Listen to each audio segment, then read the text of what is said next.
Hello, I'm John Vanderkooy. I'm here to talk about how cross spectra can help measure the acoustics of the infrasound from wind turbines. If you look at this picture here, these wind turbines are about 600 meters from a home, which has 3 microphones, and the blade pass frequencies, which are typically in the range of several hertz, have wavelengths of 100 meters or so. Therefore, the microphones, all 3 microphones, are in phase for that kind of signal. The wind eddies, which are drawn as squiggles, they tend to be much smaller, and they tend not to be in phase between microphones that are separated by more than a few meters. So there's no wind correlation for them. If we look here, there are 2 microphones here placed at the front and back of a house. The signals show some sharp spikes, which are the wind gusts. There's no coherence between those 2 microphones above frequencies of around 1/10 of a hertz, as shown in the lower plot.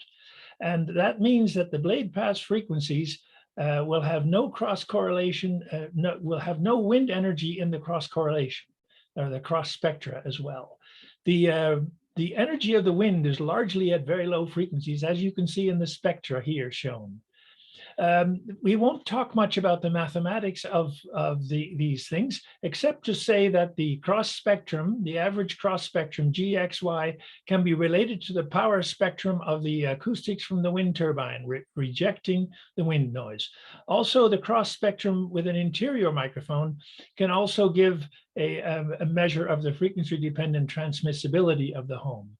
Here we show, for example, there are 3 microphones here facing a single wind turbine, and we can see that the coherence between the microphones in pairs is large in the blade pass frequency region, but 0 in the region where the wind exists. So another confirmation of what we're doing.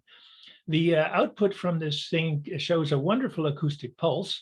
And we also see that the total sound pressure around 80 decibels is at least 20 decibels higher than the acoustic output from the wind turbine itself. And here in this final slide, we can see what happens to various measurements. The green curve is the power spectrum of microphone one. The other 2 microphones are about the same.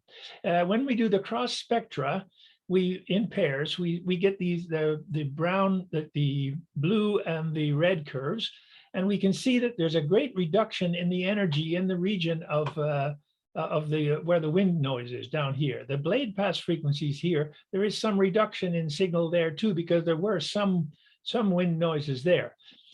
Since the thing is a complex function, we can actually do extra processing and get an even better thing, but I won't talk about that mathematics. Anyway, that's it. There are some conclusions there. Thank you for listening to this short video.